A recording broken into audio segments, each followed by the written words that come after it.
मोरे, और वो हिंदू धर्म का बहुत प्रचार प्रसार करते थे।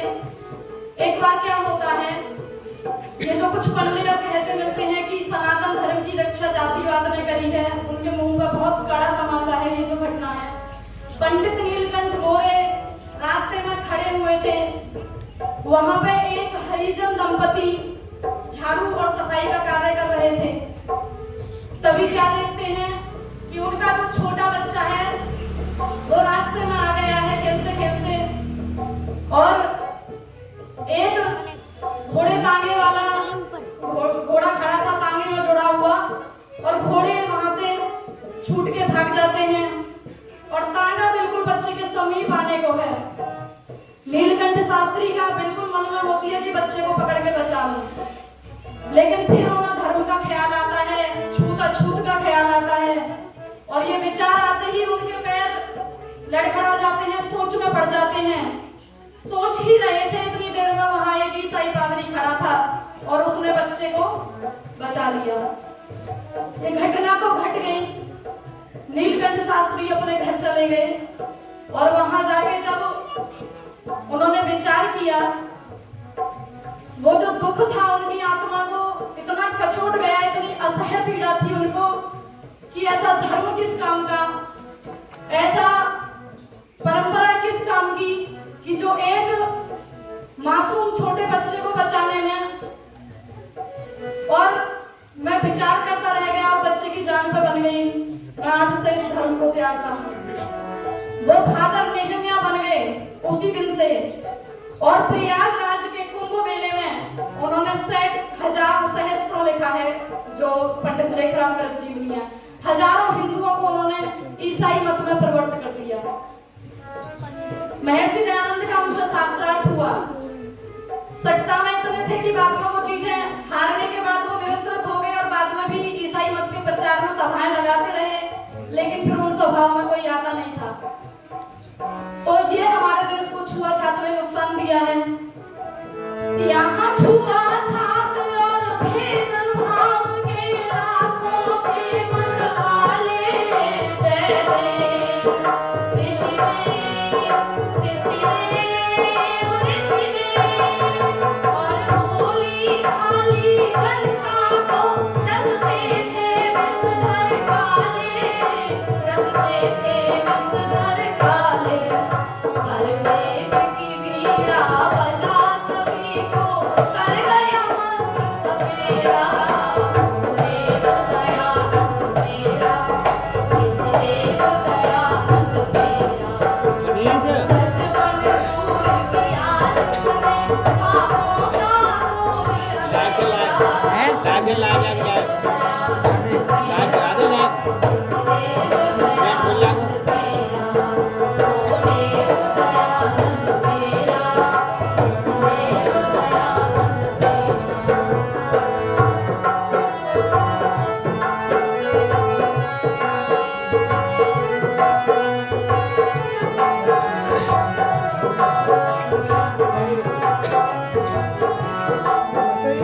एक दूसरी घटना महर्षि दयानंद के जीवन से जुड़ी आती है कि जब वो नर्मदा के उद्गम की खोज में जब निकल पड़ते हैं, तो रास्ते में क्या देखते हैं कि कुछ पहाड़ी लोग और एक छोटे बच्चे को बलि देने के लिए उत्सव मना रहे हैं, इकट्ठा हो रहे हैं। गांव के सारे लोग प्रसन्न हैं, बच्चे का पिता थोड़ा दुखी है, और बच्चे की मां धड़ मार के रो रही थी। जब महर्षि दयानंद ने पूछा कि यहाँ पे ये हो क्या रहा है, तो उन्होंने कहा कि स्वामी जी यहाँ पे बलि दी जा रही है। वो जब देवता ने ये शब्द सुने तो उन्होंने कहा, रोकने का प्रयत्न करा, लेकिन मूर्खों के झुंड से पेश नहीं गई। अंत में जाके बात यहाँ समाप्त हुई कि उन्होंने ये कहा महर्षि दयानंद ने कि इस बच्चे को छोड़ दो और इसकी जगह तो मेरी बलि दे दो। कहा जाता है कि महर्षि दयानंद ने अपना सर, वो जो बलि का लकड़ी या जो भी चीज थी उस पर रख दिया। इतने में ही देवियों से घटना घटी कि मराठों के सैनिक वहां पे आ गए, और वो बलि वहां पे वो प्रयास कर रहे थे बलि प्रथा को रोकने का, और वो रोक दिया।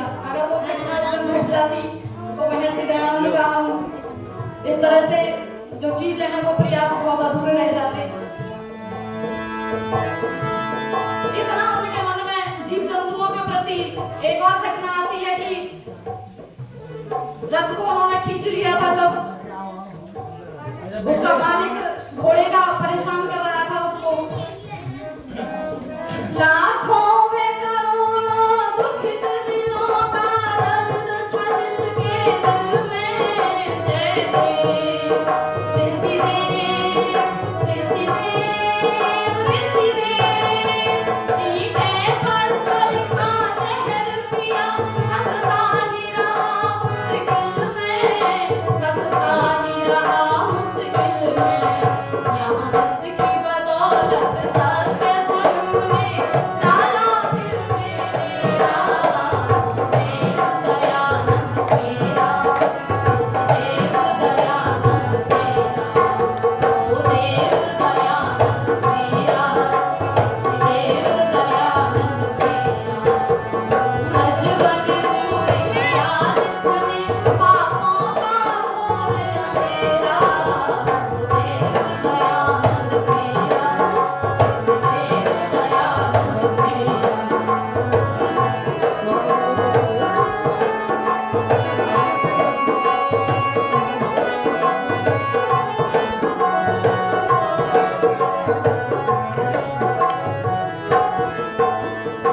आज जो इस सभा में थोड़ा पीछे बैठी हैं, शायद देख भी पा रही हो मुझे, जो मेरी बहनें बैठी हैं, जो माताएं बैठी हैं, आज जो हमको शिक्षा का अधिकार मिला है कि हम सब पढ़ रही हैं, ये महर्षि दयानंद की जलाई हुई अलख है। आज मैं यहाँ इस मंच पे बैठी हूँ, ये महर्षि दयानंद का जीता हुआ केस है, ये उनकी करी हुई वकालत है। नहीं तो कोई लड़की मंच पे नहीं चढ़ सकती थी, कोई लड़की विद्यालय नहीं जा सकती थी, कहीं विधवाओं के विवाह नहीं हो सकते थे। जब आर्य समाजी सज्जन गांव में जाते थे विधवा विवाह का प्रचार करने, तो लोग उनको लठ ले लेके बाहर निकालते थे कि ये आ गए हमारी बहन बेटियों को बिगाड़ने के लिए। और विधवा भी वो ऐसी होती थी कि 8 वर्ष की आयु में विवाह हो गया और 9 वर्ष की आयु में वो बेटी विधवा हो गई, ससुराल गई नहीं है, या तो उसको सती कर दिया जाएगा या फिर आजीवन उसका सर का मुंडन बाल हटा दिए जाएंगे, कपड़े उसको सफेद पहना दिए जाएंगे, खाना पीना उसका बिल्कुल उबला हुआ कर दिया जाएगा। ऐसी ऐसी यातनाएं इस देश में मेरी बेटियों पे और बहनों पे गुजरी हैं।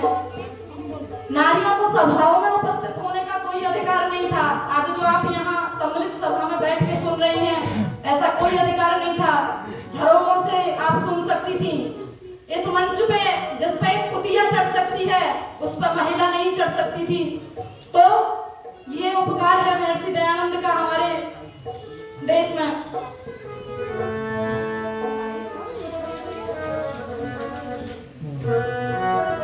तो ये जो आज खुशी के आयोजन हो रहे हैं और हम सब इनको मना रहे हैं, तो ये फुलवाड़ी जिसकी खिलाई हुई है, एक और इसी लय में चलता भजन। आए आए रे ऋषि जी दयानंद, खिलाई कैसी फुलवारी। आए आए रे ऋषि जी दयानंद, खिलाई कैसी फुलवारी। आए आए रे ऋषि जी दयानंद, खिलाई कैसी फुलवारी।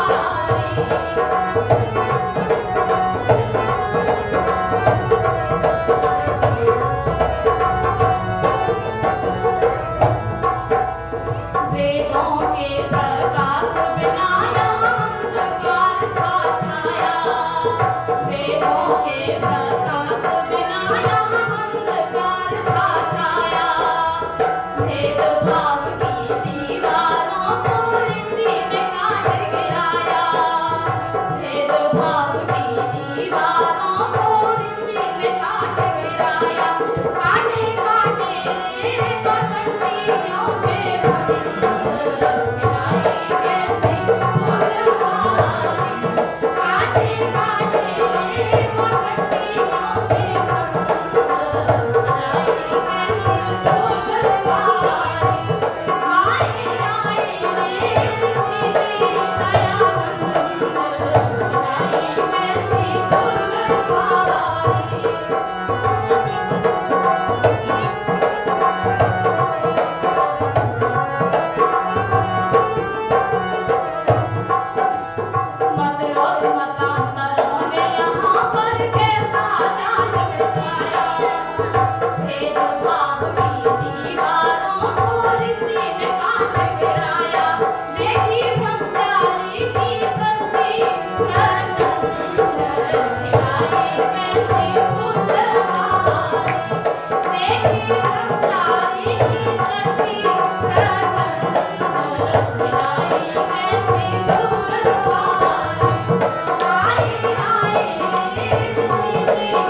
और समय का क्योंकि अभाव है तो मैं बड़ी चीज इतिहास से संबंधित तो रख नहीं पाऊंगी।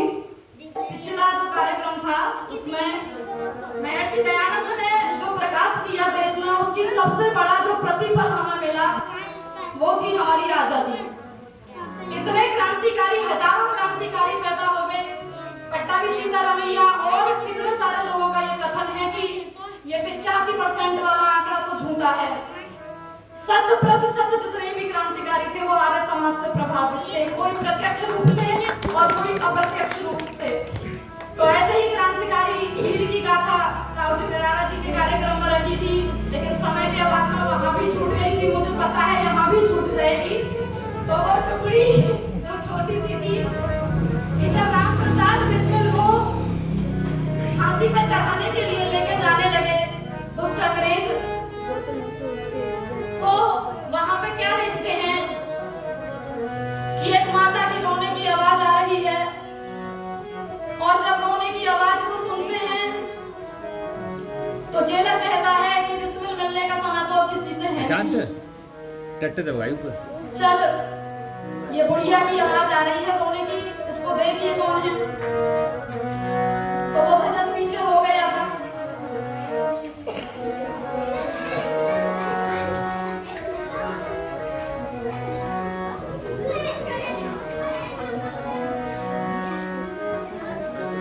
तो जब माँ, यहाँ पे भी एक छोटा सा भजन है, तो समय का अभाव है इसलिए मैं उसको न रख सीधे बात पे आ जाती हूँ। जब वो माँ से उनकी मिला बेटी होती है तो माँ अपने बेटे को एक बात कहती है कि बिस्मिल, तू मेरा अकेला बेटा है, मेरे बुढ़ापे की लाठी है, इस देश में बहुत लोग हैं, तुझे क्या पड़ी है फांसी पर चढ़ने की, तू अंग्रेजों का गवाह बन जा और तेरी जान बच जाएगी।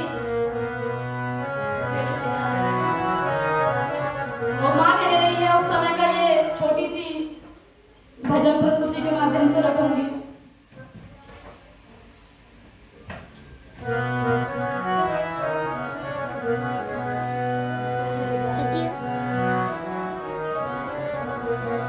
के दिल हिल गया रे, दिल हिल गया रे बिस्मिल बेटा, सुन फांसी की बात तेरी, माफी मांग के जान बचा ले, यूं कह रही से मात तेरी, माफी मांग के जान बचा ले, यूं कह रही से मात तेरी।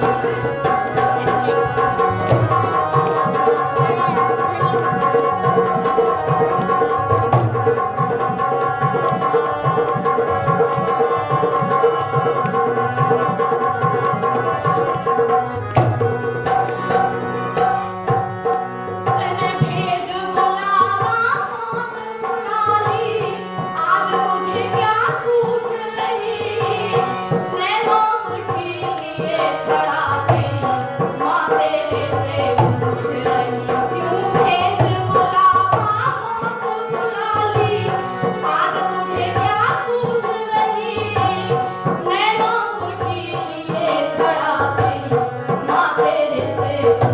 रही, सुन में ऐसी न्यूज रही है, सुन में ऐसी न्यूज रही है, जागी लाश पे रात तेरी, माफी मांग के जान बचा ले, यूं गहरी सहमात तेरी, यूं गहरी सहमात तेरी, ले ले यारे बिस्मिल बेटा।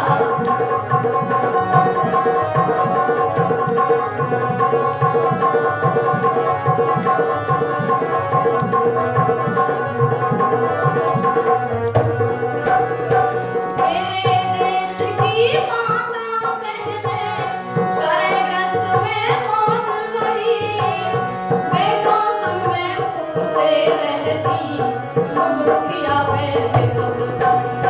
मेरे देश की माता बहनें करे ग्रस्त में मौज बड़ी, बेटों संग में सुख से रहती, मुझ दुखिया पे विपद पड़ी। लाचारी में मात खड़ी तेरी, लाचारी में मात खड़ी, अब रट जावे औकात मेरी, माफी मांग के जान बचा ले, यूं गहरी सहमात तेरी, समझावे सहमात तेरी।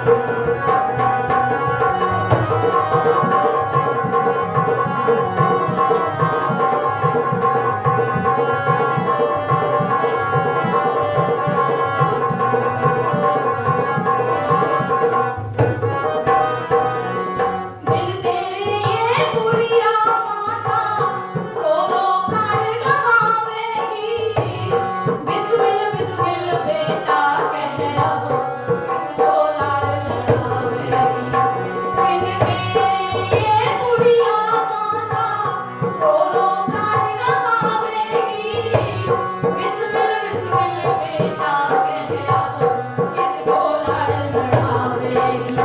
दिन दुनिया को देख गुजर जा, दिन दुनिया को देख गुजर जा, मुश्किल कटनी रात मेरी, माफी मांग के जान बचा ले, समझावे सहमात तेरी, समझावे सहमात तेरी।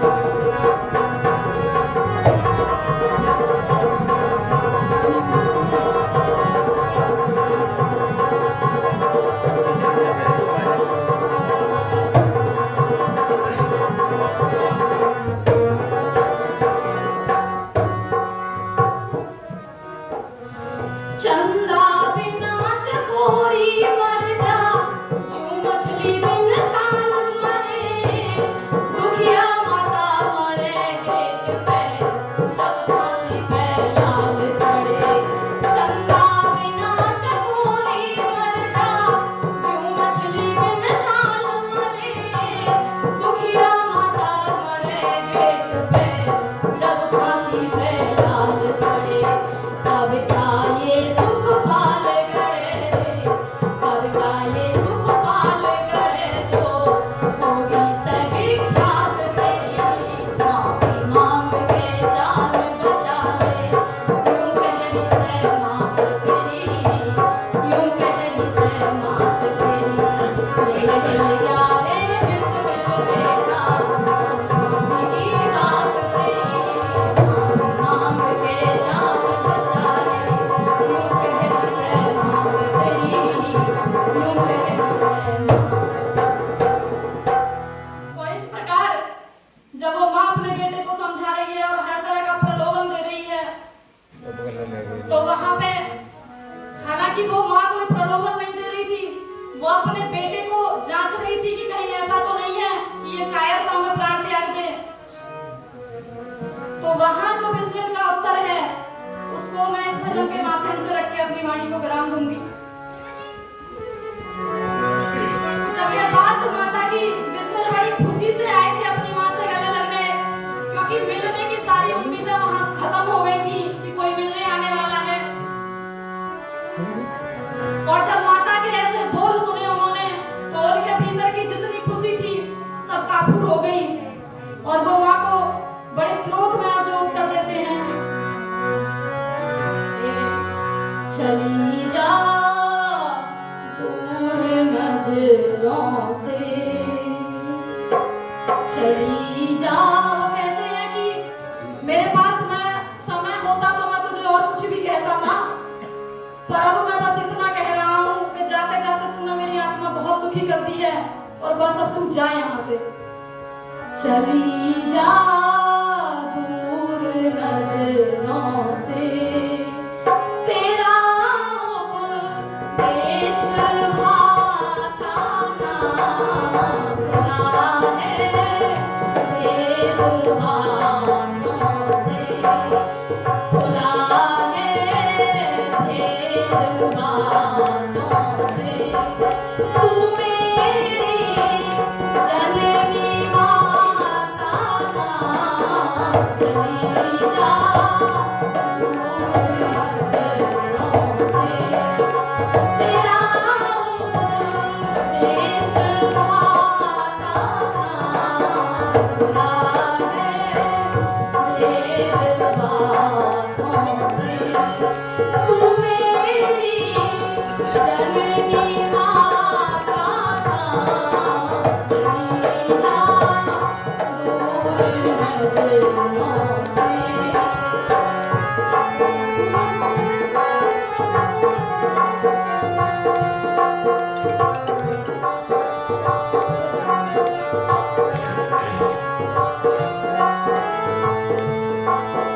चुराया है कहाँ से सच बता दे, कुंवारी बुढ़िया चुराया कहाँ से सच बता दे, कुंवारी बुढ़िया तेरे कायर विचारों से, तेरे कायर विचारों से।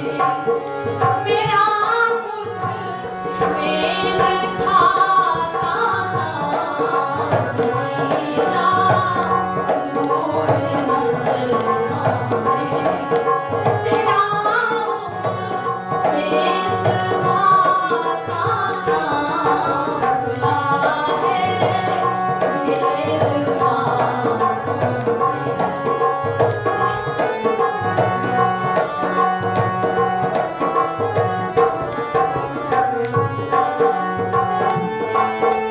जन्म जिसने दिया मुझको कोई शेरनी होगी, जन्म जिसने दिया मुझको कोई शेरनी होगी।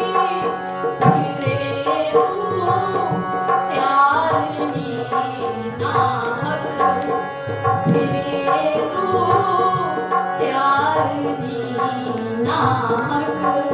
तेरा कुछ मुझसे नाता ना चली जा दूर नजरों से, तेरा उपदेश भाता ना खुला है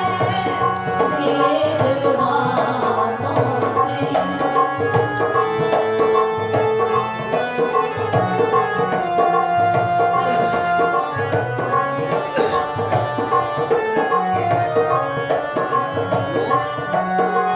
कह रहे हैं कि बस तो चलिए, थोड़ी सर, बातें बता मेरे दिया। विचार में आ रही हैं हाँ बाबा। कि जितनी तुझ में कायरता मैं देख रहा हूँ, या तो मैं तेरा बेटा नहीं हूँ, या फिर तू मेरी माँ नहीं है। और अगर ये है भी किसी दुर्योग के कारण, तो फिर ये बता कि तू अंग्रेजों से कितने रुपए लेके यहाँ आई है। या लेकर घूस गोरों से मेरे जज्बात छलने को, या लेकर घूस गोरों से मेरे जज्बात छलने को।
बहुत बड़े इतिहास की ये झलकी है थोड़ी सी। सबको पता है कि आगे क्या हुआ। राम प्रसाद बिस्मिल को फांसी दे दी जाती है इस घटना के कुछ समय पश्चात ही। तो आपके समक्ष बहुत कम समय में मैंने और इतिहास से छोटे से हिस्से से आपसे परिचय करवाने का प्रयास किया। आपने बहुत ध्यान से सुना और ये मुझे आदरणीय तारू निराला जी और बाकी मुझे सम्मानित किया है। आप तो सभी जानते हैं, मैं नाम से अवगत नहीं है, तो उनका बहुत बहुत आभार। और आप सबने मुझे बहुत ध्यान से सुना। अपेक्षा करती हूँ कि कुछ बातें मेरी बहनें मेरे भाई साथ रखेंगे तो मेरा ये यहाँ आना सफल होगा। और भैया का भी बहुत अच्छा प्रयास है। तो इन्हीं शब्दों के साथ मैं अपनी वाणी को विराम दूंगी। इसी और ये बेटी मुझको 200 रुपये से सम्मानित कर रही है, उनका बहुत बहुत आभार, बहुत बहुत धन्यवाद।